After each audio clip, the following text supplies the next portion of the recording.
Good morning, everyone. This is Sunday, April 24th, 2016. We welcome you to our Roundtable discussion. Our subject today is probation after death. The golden text, Revelation 22:14. Blessed are they that do his commandments, that they might have right to the tree of life, and may enter in through the gates into the city. So I'll start today with Florence. Florence, anything you want to bring up? No, I was just thinking this week about the truth about this death thing, that we don't have to wait until death, so-called, before we know the truth, that it is here for us to know it and to prove it in our daily life. Yes, thank you. And that definitely goes with, we are going to talk about science and health. The first citation, life is eternal. We should find this out and begin the demonstration thereof. Life and goodness are immortal. So that's what Florence was saying, begin the demonstration thereof. So I'm going to ask you how to do that. But you can be thinking about it, because now I'm going to switch to Mike, who told me he had a question or some questions on probation. Yes, I just want to make sure that I'm clear on what that means. I mean, I can understand that life is eternal. Spiritually, we advance higher, hopefully. But then I'm not quite sure what the probation part of it means. Okay, good. Who would like to answer him?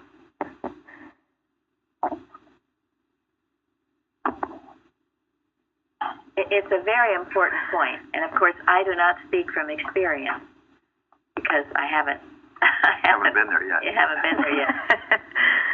Certainly, trust and respect what Mrs. Eddy has said on the subject, as also others who perhaps have been there and come back. So, what does a probationary period mean, and what does probation mean? You're on probation from prison. What does that mean? Doesn't it mean that you're proving that you can do good and you will do good and you are doing good? It's a testing period. And in Revelation it says they were judged every man according to their works. Yes?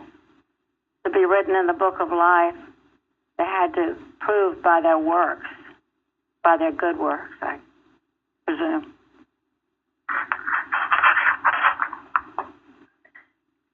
Well, I think it's telling us the golden text is talking about following the commandments. I mean, so for me, this probation is day by day in my living.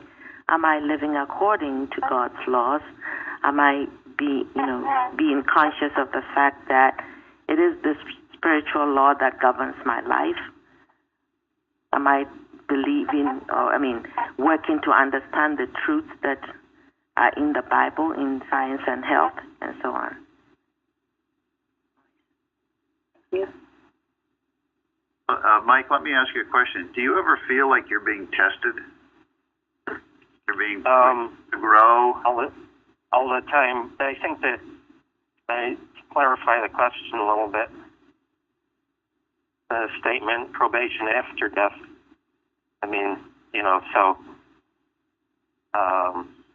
I was just curious if that was that period of transition that Mrs. Eddy talks about in a couple of different places where one can still see both directions. But, it was the after death. I mean, probation I understand, but...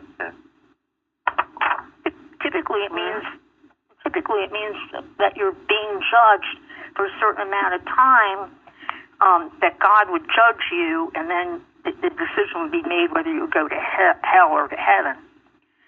And, conventional theology. Right, that's an old theological belief. Right, that's the theological belief. Right, and that's not what Mrs. Eddy course, that's not our belief. Yeah. No. Okay, well, let's turn to science and health. In the lesson, Jesus, this is number 8, Jesus' unchanged physical condition after what seemed to be death was followed by his exaltation above all material conditions, and this exaltation explained his ascension and revealed unmistakably a probationary and progressive state beyond the grave. If you read Science and Health, she tells you when Jesus was in the grave, what was he doing? Working. He was working. Yes, he was working out his salvation. He was knowing the unreality of life in matter. He was a probationary. You do not just go into heaven, which is, what a lot of people believe, unless, you are so perfect that you do. So there is a probationary period after death. Mrs. Eddy has said you wake up to find out what? You're not dying. That whatever, perhaps a disease or an accident or old age or whatever you thought killed you did not kill you. You wake up to know that, and that helps you to advance more. Okay, then she also says, if the change called death, this is number 9, destroyed the belief in sin, sickness, and death, happiness would be won at a moment of dissolution and be forever permanent. But this is not so. Perfection is gained only by perfection. They who are unrighteous shall be unrighteous still until in divine science Christ's truth removes all ignorance and sin. My understanding is that the jihadists, they believe that when they blow up in a suicide bomb and are killing other Christians, what happens? They go to heaven. Heaven, and everything nice. Heaven, all these virgins waiting for them. Gold. Now, how in the world did they ever get that information? It was a story Muhammad made up to get them to do something really stupid. I mean, I don't know, but maybe the same as some people believe that, once you die, everything is fine. Oh, you're in a better place and all this. Yes. Well, that I totally agree with, because I think what I'm gathering here is that it's not only the finding out what you did wrong, but finding out what you've done right and what you still need to do to advance. So that makes total sense to me now. Well, and because God is infinite and our life is immortal, it is constant unfoldment. But Mrs. Eddy also says, if you have lived the best life you know how to here, and it's it's ready for you, time for you to go, that you will find on the other side it is good. Your joys will be increased.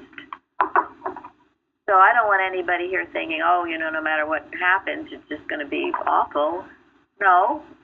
If you've done the best you can, it will be a good thing. It will be a good thing, and your joys will be increased, and you will awake to know that there is no death. My understanding is most people who have gone there and come back, that it's, a wonderful experience. They've come back because they haven't, their work hasn't been completed here on Earth, so they've come back.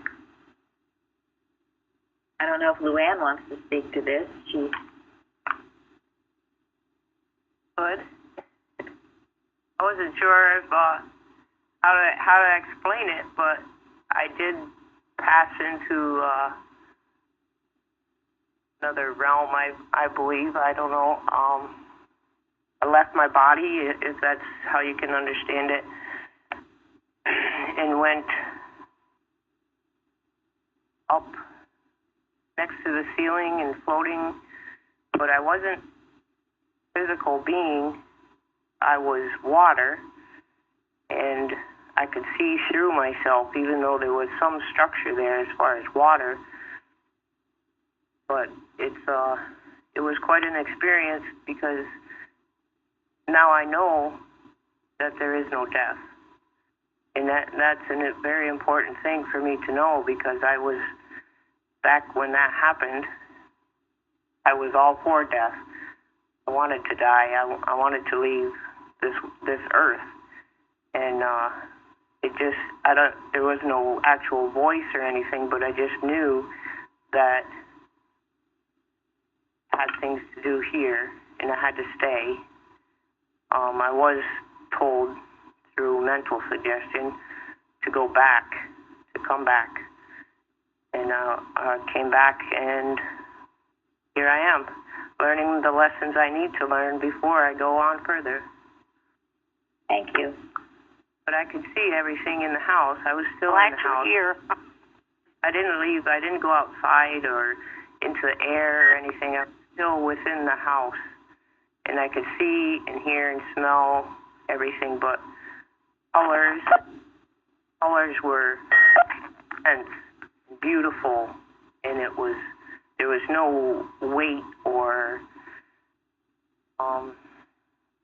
no sense of body at all. There was no weight, no pain, no thought of any past or anything like that. It was beautiful. Thank you. I came back. I could learn these lessons that I'm learning here. Yes. Thank you, Luann. Yes. And I've known, I had a nephew who experienced that. Melissa from Australia has spoken of it.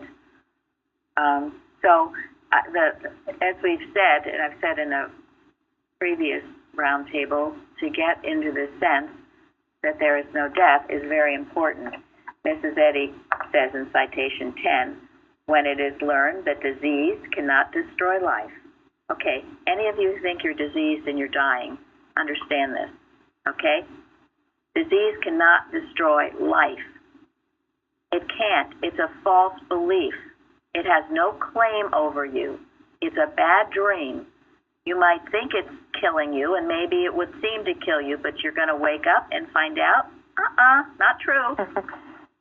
So find it out now.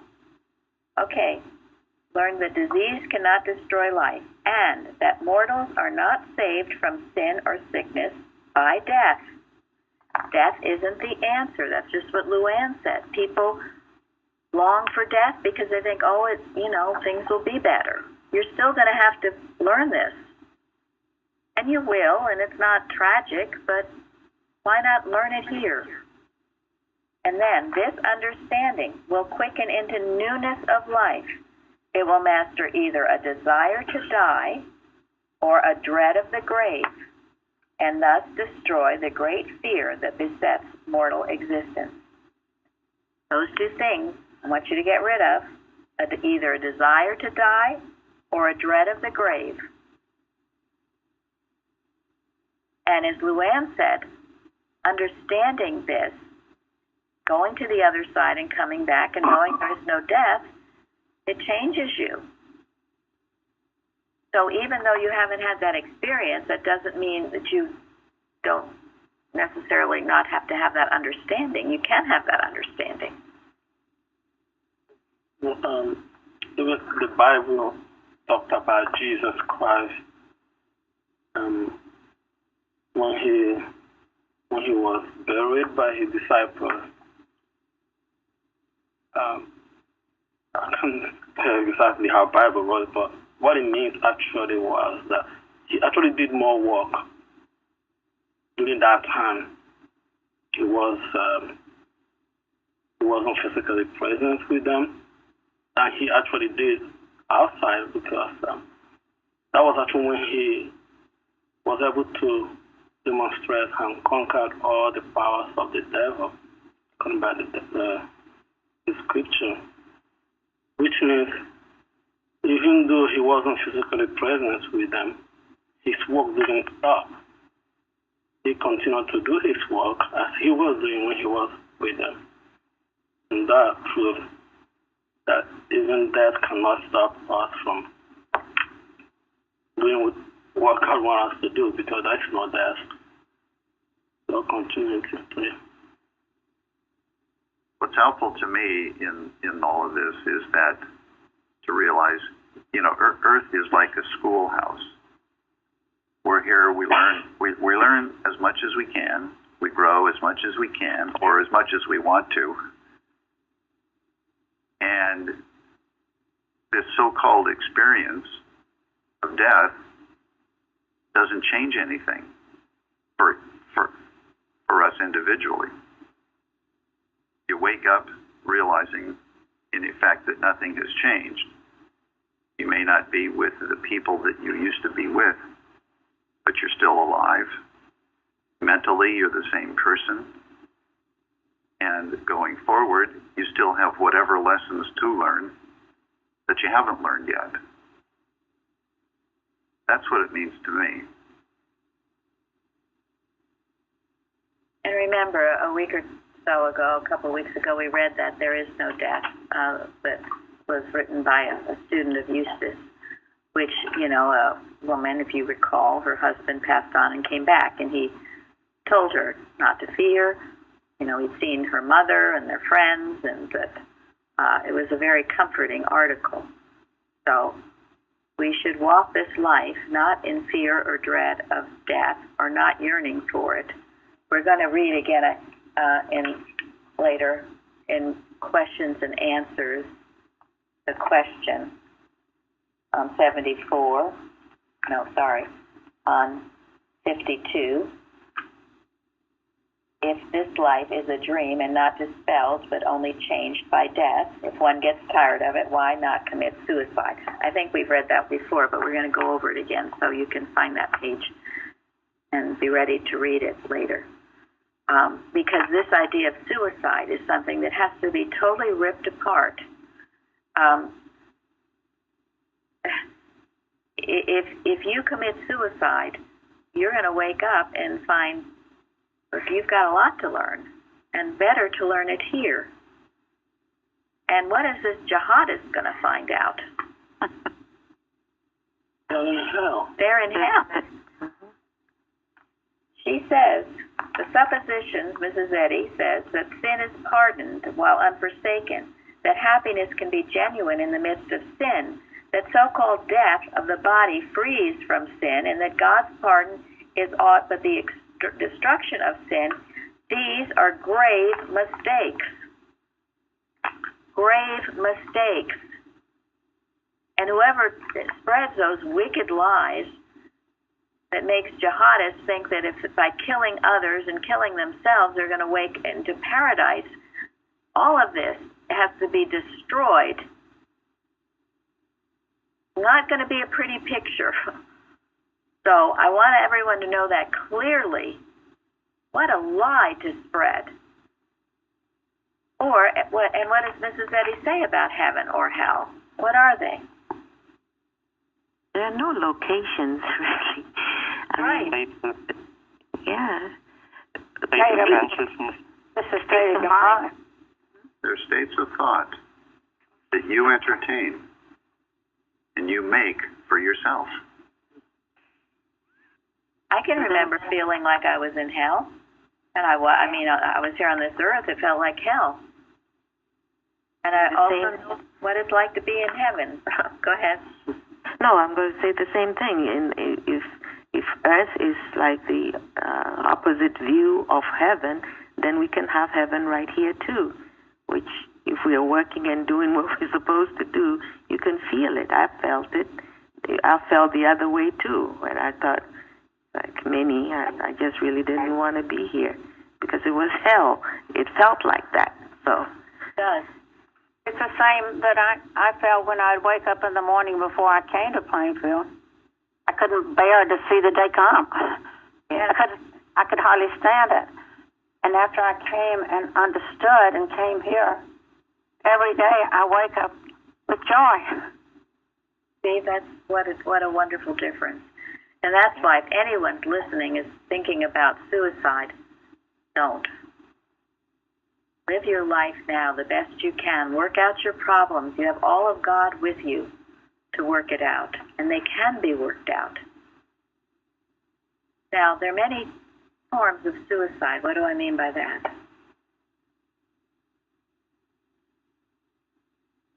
Ways to try to escape your environment? Yes. Or harm yourself? Yes. So who can explain further? So there's a phrase called when people can't deal with life, they medicate themselves, they drug themselves. I think drugs are just an escape route from this life, and that's not living. True. Drugs are a way. You numb yourself. All kinds of drugs, including, the cocaine and heroin and all of that. That's a form of suicide. And also, I think if you block yourself from loving, that's not living either. Love alone is life. If you are indulging in hatred and are not facing it and obeying the Sermon on the Mount, the form of suicide, you're killing yourself. People wonder then why they come down with these dread diseases. Well, your body is crying out to stop malpracticing on it. All the hateful, vicious thoughts you entertain, that and the seeming effect, the seeming problem, the seeming physical conditions, they're all one and the same. They're all animal magnetism, and they're not real. But you will feel like they're real until you wake up from that, stop doing it. Those are forms of suicide. I know people entertain, they haven't put a gun to their head, but they talk about, I don't want to live. I'm unhappy. I don't want to be here. And then something does happen to them. Some accident or some other thing, some disease. I think a lot of times it results in dementia. Because yes. I've seen a lot of people with that, and once that happens, it's like they're not here anymore. So I think anytime you make a decision or even unconsciously to just give up and stop persevering is a form of suicide. That was very good. Thank you, David. No, that dementia is definitely, what is it? It's shutting out. Maybe there are things in your past you don't want to face or think about. So you continually shut it out or shut down or, just aren't living in the present. And pretty soon you can't control that anymore. And you end up not remembering things you want to remember. And you don't remember that you're living. I've seen that. It's sad. It is. From my experience, anything outside of God, which I spent most of my material life doing so, is a suicide, because I realized that I would always want to move on to something else to escape from the situation I was in, but I could never escape from myself. I was always there. So. Thank you. Right. No, that's a good point. That's a good point, Mike. And it reminds me of the statement Mrs. Eddy says, the sinner is a suicide. Yeah, that's the two. And I think that's what you're referring to. So honestly, just realizing that there is a God saved my life, that's a resurrection for me, because before that, there was nothing. It was always trying to figure out something to make me happy or whatever. And I'm not saying that I've stopped that now, because I still think I can go skiing and everything will be better. And I run into a problem there, and it's like, well, that's because my consciousness wasn't clean. It was, thinking I had escaped from one situation to another, and that did the job, whereas always turning to God is simply what does the job. Right. Yeah. And isn't that the answer to everything? The realization it is, and that there is a God? Well, that's very nicely put. That's what I'm trying to say. Yeah. No, really. And in Psalms, if I make my bed in hell, behold, thou art there. And Jeremy, he speaks of it often, don't you, Jeremy? Because he was ready to take yeah. I was my bags were packed and I was ready. Walk into that river. I have a little story that goes along with Luann's, and Mike? The opposite is. Hey, Mike, let Jeremy finish, please. Okay, I'm so sorry. I'm so sorry. Well, I was right there at that point, and I don't know really what made me do it, but I just looked up at the ceiling and I just said, God, if you're there, if you're gonna save me, I know now is the time. And like a moment later, Isaac called, and he said that he just felt like he had to call. And then my daughter got on the phone and said that she had a dream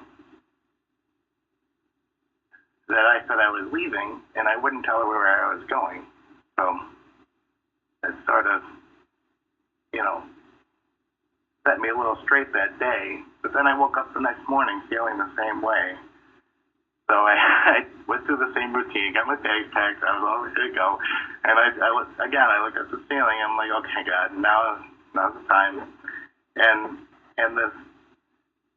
I was on the couch, and there were two windows in front of me, and at the same time, a squirrel jumped on one, and a blackbird jumped on the other, and they looked at me for like 20 minutes, and then I realized it was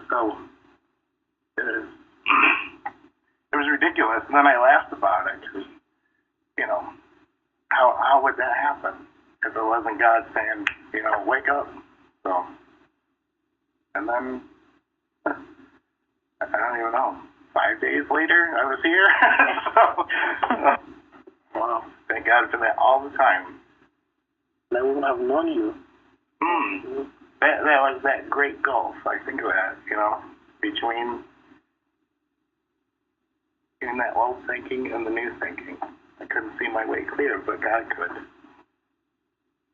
And then Mary called you. Yeah, I called him because I had heard that, we'd invited him to come out this summer, and he was saying he couldn't because of trouble. So I called him and invited him to come, and he did. And he basically never left. And that is why, too, we must be spiritually sensitive and in tune to people's needs, because you never know when someone, I had no idea that he was in that much trouble, but I knew he was, I don't know, I just knew that God was directing me to do those things, and I did. And look what a huge help he has been. And wouldn't have Arrow liked to have snuffed all that out? As you were speaking, I was thinking the audacity of the wicked mind to say, God, here I am, this is it. It's just... Yes, and the whole thing, the thing of suicide, it's all about self. If somehow you can get out of self and think how you can love or help someone else, early on, Florence said, it is love. Do volunteer work, take care of animals, do something. The world has need of you. And it does. It matters not what be thy lot, so loved of God. There's always something you can do.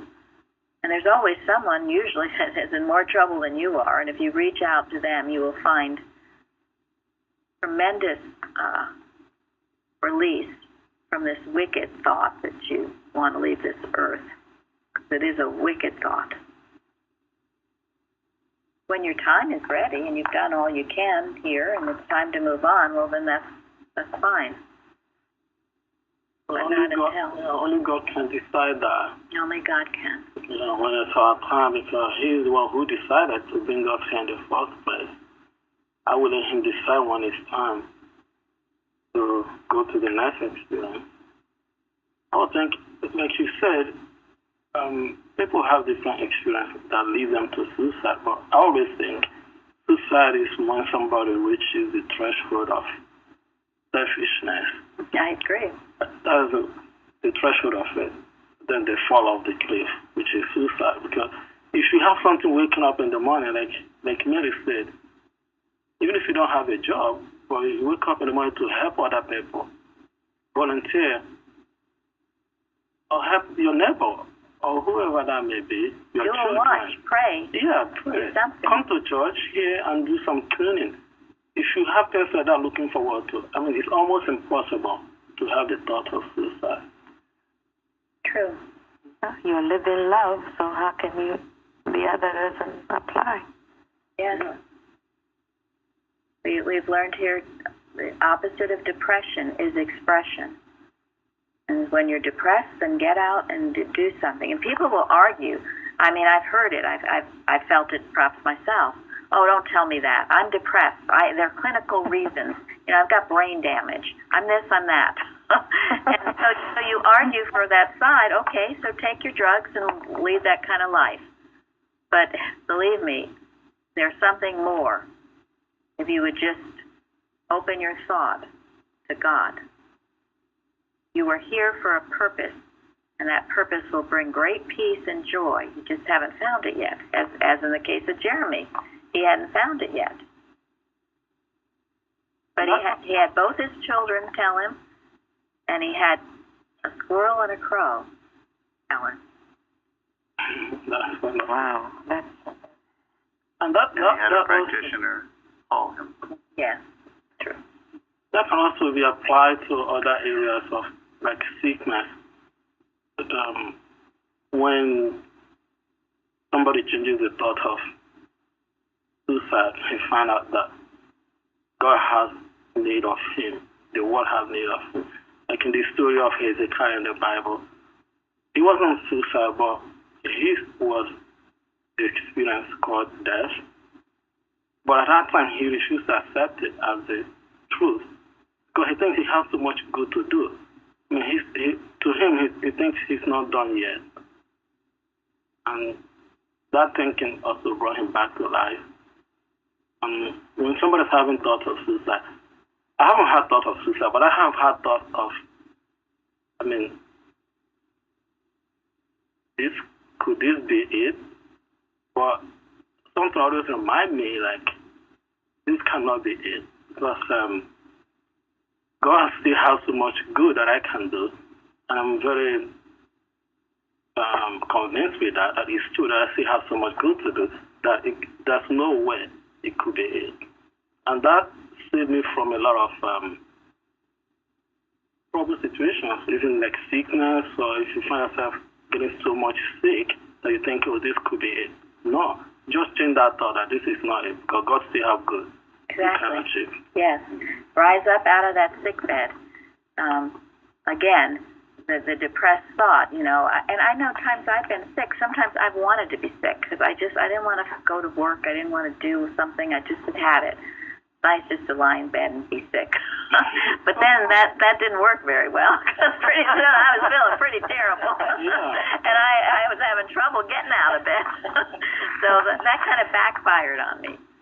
So don't go down that trail, all that negative thought. If there's something you don't like about work, face that something.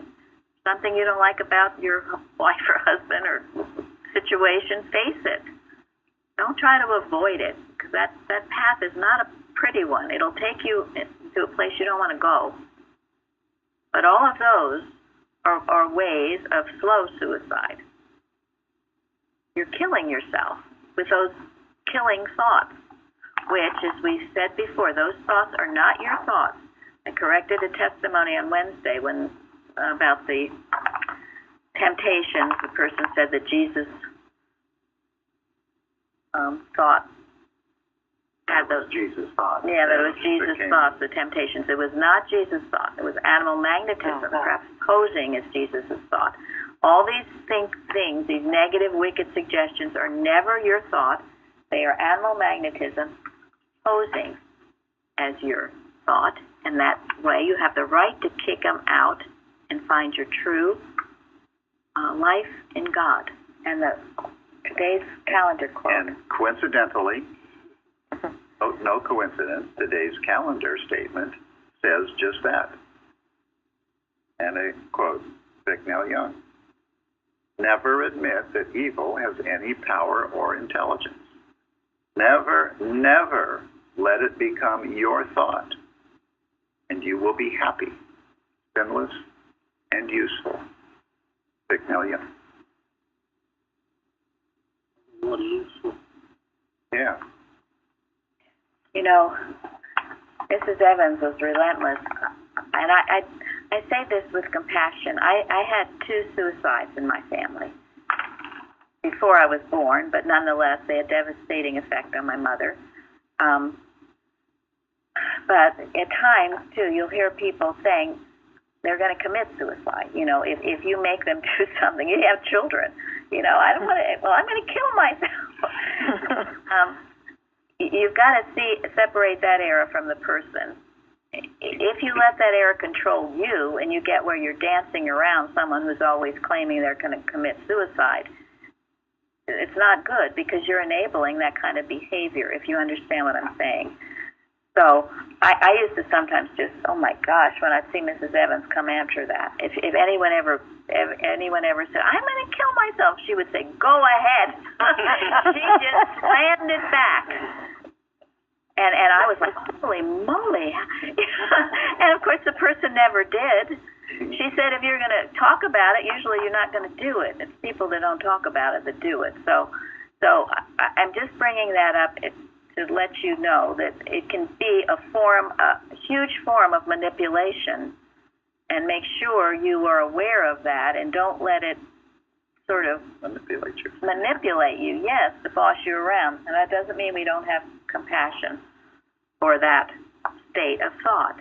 Obviously, it needs great love and compassion and can be raised out of it and to be tremendous use and worth to God, as in the case of Jeremy.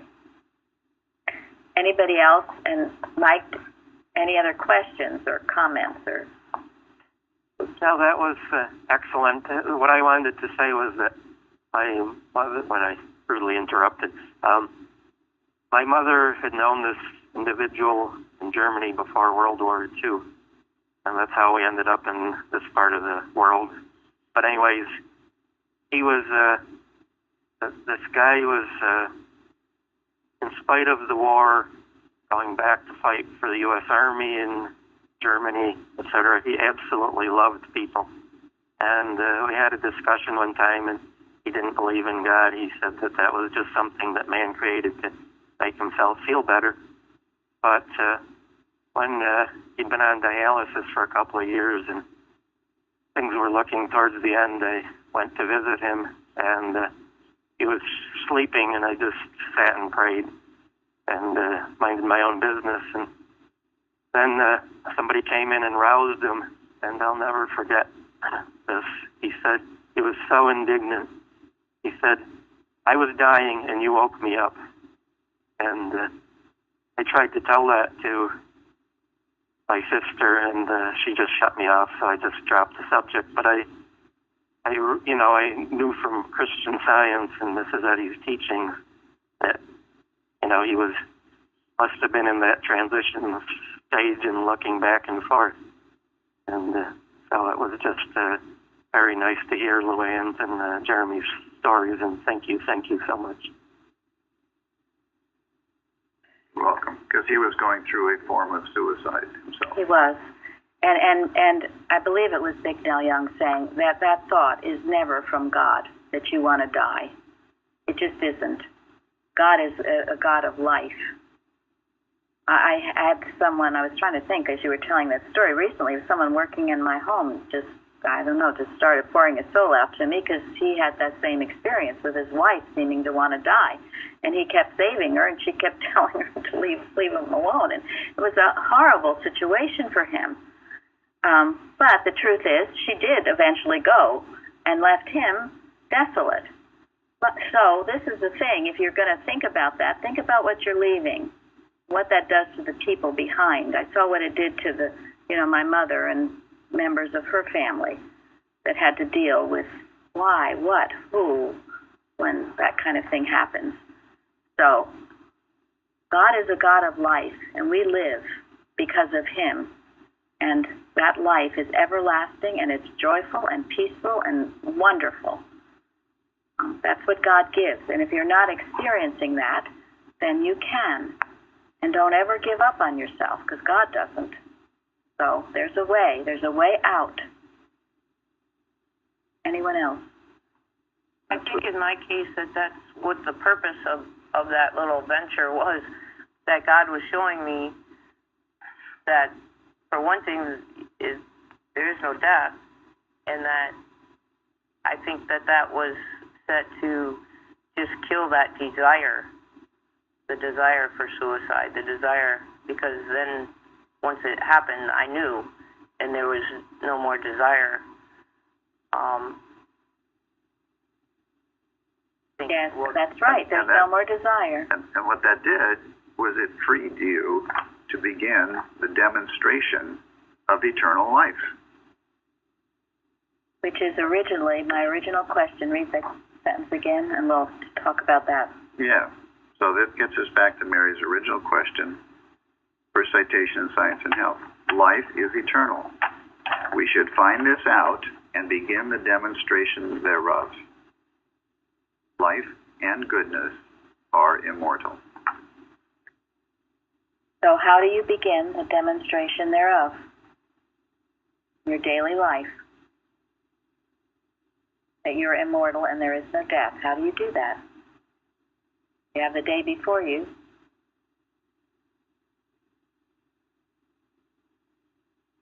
Get closer to God. Start understanding, start learning more about God, and follow the commandments and live the life that God intended you to live.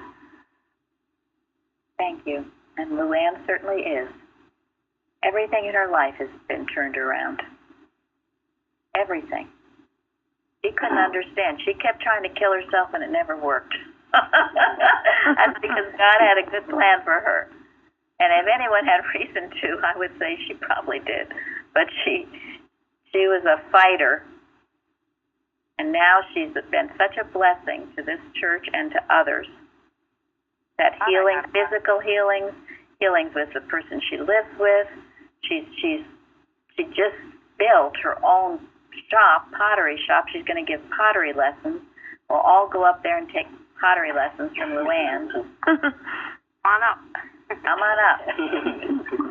An amazing story, and only God's amazing grace could have done it. So, if you don't believe in miracles, Luann, she's a miracle, okay? So. Feels like a miracle. It's wonderful. It is. Jeremy is a miracle.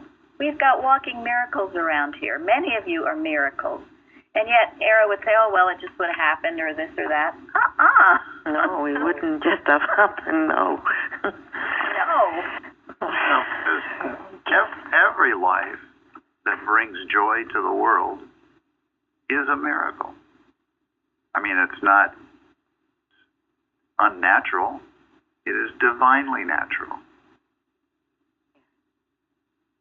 Error's intent is to belittle anything that's good and lively. But that doesn't mean it's the law.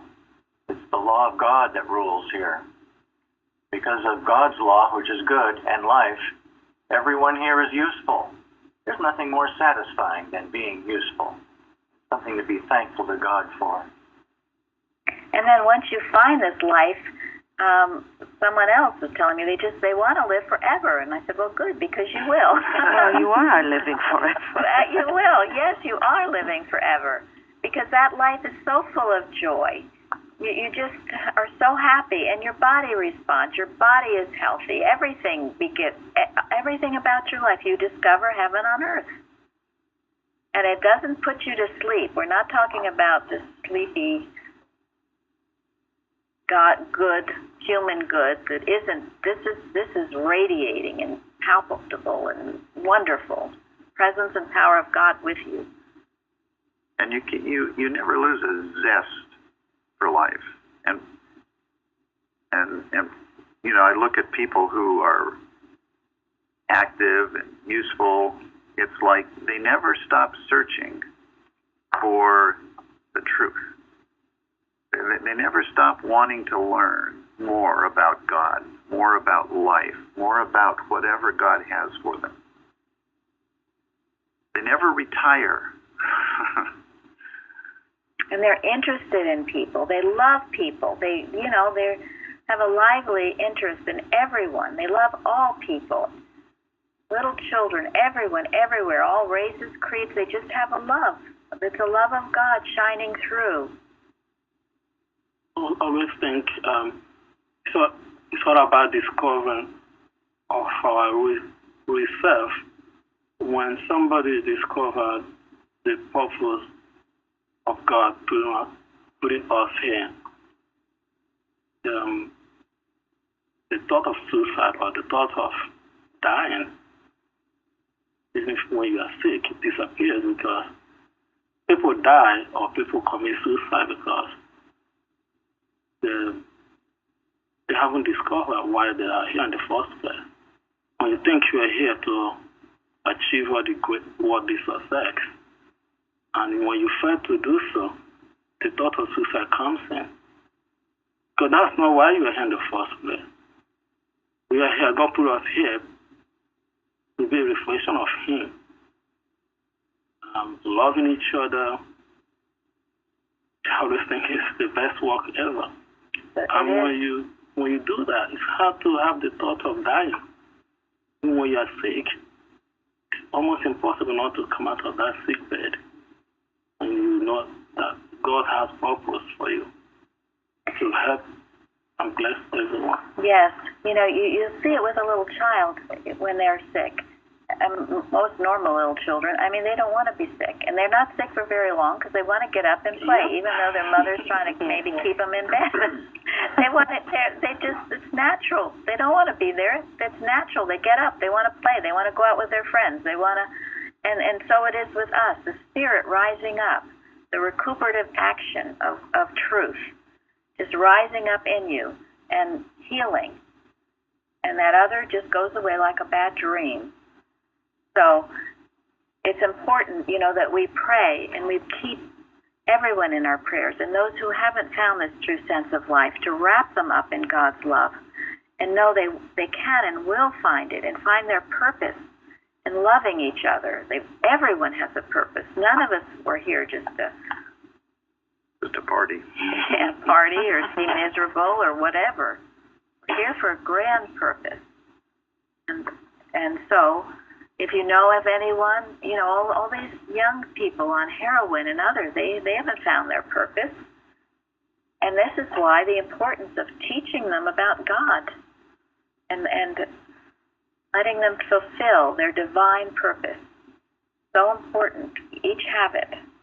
So, go ahead.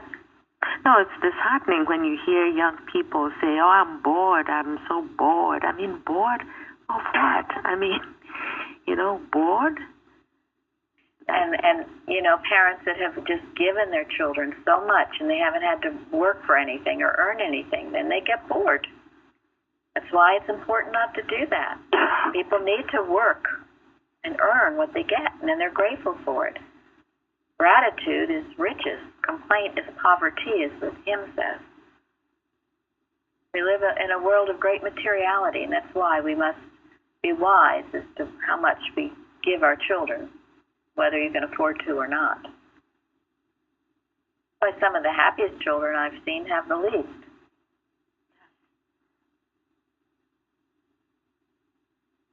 So anyone else on how to begin the demonstration that life is immortal? Benjamin, get up in the morning, love what you're doing, have your purpose, overcome. Every time you overcome any disease, you're overcoming death, because disease is a belief in that. Old age, all of that. Day by day you do it. You don't wait till you're 95 or whatever. Of course, if you've reached 95, you probably have been doing it. And you persist and you persevere and you do the best you can to get outside of yourself. I think that's one of the most helpful things. What good can I do? Not for myself, but for others. That's what will keep you going. Yeah. Jim is a prime example. Jim Daigle. I know. Jim is our wonderful example. The time Andrew told me his age, I was like, whoa. I know. You wouldn't. That guy is going strong. And he was told a few times he wouldn't be around, and yet he ended up giving all the nurses and doctors science and health. He's a wonderful example, buying all these homes. He left his home in California to Arizona, and he didn't know a soul. has people over for lunch. He cooks soups, and he's just radiant. He's living his science. And then he resurrected the newsletter. He's got it for months ahead of time. He works on it every day. I think that's doing it. But when on the other hand, when people are all into themselves, as they grow, it's not spiritual maturity. It's more about physical. This is wrong. That is wrong. That is wrong. As they go on. So. Yes, right. The selfish thought about everything wrong, turning inward, rather than seeing the good and turning out. There's a wonderful article. Mrs. Evans had it years ago. It's on our website. I think it's called Age. And it's about just this, how not to grow old, and just the practical ways. And he starts off saying, you can be old at age 20. If you're all selfish and into yourself, that's being old. And he goes on, so find it and read it this week. It's wonderful. And we will live forever. So isn't that great? We can just go on together forever. That's right. So I'm going to end on this. I don't think we need to go back to that question. If you want to look it up in questions and answers, you can. But we covered it well. So we'll go on now with our eternal life, God's good work to do. And boy, do we have it. And you are all needed, so no one is going anywhere. It's not happening. We have a mission to fulfill, and we will fulfill it with God on our side. And aren't we having fun doing it? Yes. Heaven on earth. Heaven on earth. So thank you all for joining us. We will have a wonderful, powerful service. Thank you. Thank you. Thank you.